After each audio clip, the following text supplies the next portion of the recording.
All right, welcome back here to Adelante-Chicago. It's an award that's been receiving a lot of attention because it promotes innovation, creativity, all that good stuff.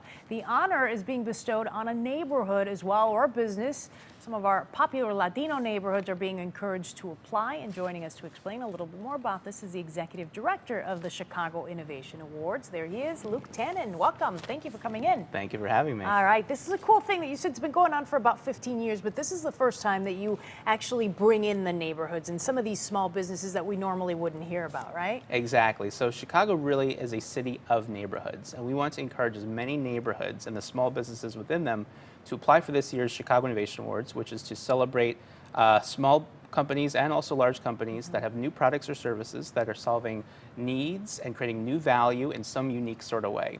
But this neighborhood award really is focused on companies making a hyper-local impact within their own neighborhood. Okay, and one of the things that you want to try to attract this year are neighborhoods that maybe sometimes they don't get the recognition or the attention that they deserve, that maybe people don't hear a whole lot about, like the Little Village, Pilsen, some of our really core Latino neighborhoods, right? Exactly, and people are extremely proud of their neighborhoods, and we want every neighborhood to really be connected to this innovation, entrepreneurial energy that's been going on in Chicago for some time now. So you go to River North, you go to the West Loop, you go to the Loop, you see all this business activity, and we know this is also happening in places like Pilsen and Humboldt Park and Bronzeville and all over the city.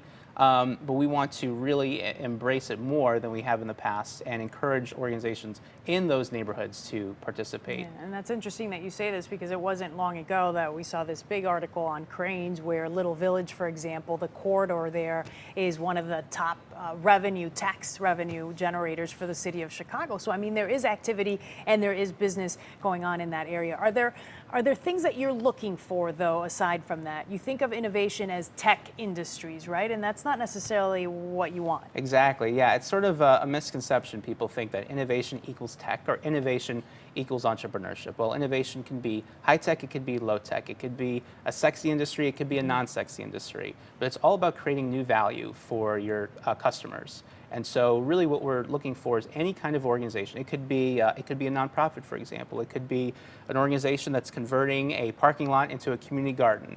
It could be an organization that is creating a coding academy for schools or for girls in their neighborhoods. So it's any sort of thing. It doesn't have to be a product. It could be a service. It could be a process. It could be a new business model altogether. Very cool. Okay, so if somebody wanted to apply, somebody's watching at home, are there things that they need to do? What's the application process like? Yeah, so they need to go to our website. It's www.chicagoinnovationawards.com, and the nominations close on August 15th. And I also want to mention the only reason that we're able to do this year is because of one of our wonderful partners, which is Wintrust Bank, which is a bank that's in every neighborhood, and they're our sponsors for this award. And the winners of it will be celebrated to 1,500 people at the Chicago Innovation Awards on October 25th. And they'll ring the NASDAQ bell in New York City. They'll get to meet the mayor, the governor, Cook County president. So lots of cool recognition opportunities, and hopefully it'll help their businesses That's too. very exciting stuff. Yeah, it gets them more attention that they normally wouldn't get. You're actually meeting with the mayor to talk about this and, you know, his interest in this whole project and how he thinks it'll help some of the neighborhoods. Tell me about that. Yeah, so he annually meets with the winners of the Chicago Innovation Awards. He's been a huge supporter of the innovation and entrepreneurship scene in Chicago.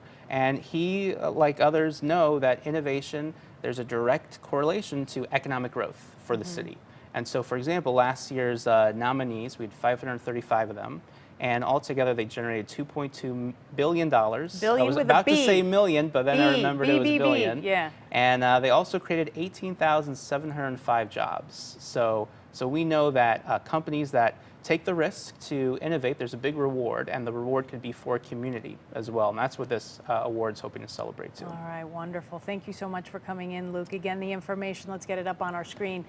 For those of you at home that are interested, maybe you know of a business that might be interested in doing this and applying. It's Chicago Innovation Awards. They've got for the first time a neighborhood award, and the number is 312-988-1516, chicagoinnovationawards.com. There is a deadline, though, which is August 15th. That's correct. So you've got just a little bit of time left, so get on it. All right, thank you, Luke. Great, thanks for having me.